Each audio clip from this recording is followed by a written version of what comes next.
ওই লিপি কোথায় দেখি? আর আমি ব্যাগ আমাদের এখন ট্রেনের টাইম হয়ে গেছে, স্টেশনে চলে এসেছি। হ্যাঁ বসবি আবার, এক্ষুনি ট্রেন আসবে।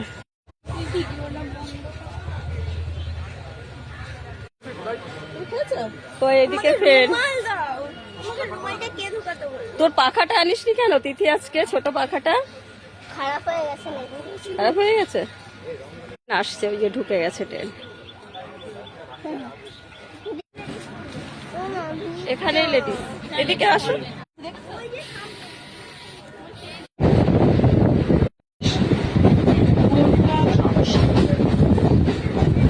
পরবর্তী স্টেশন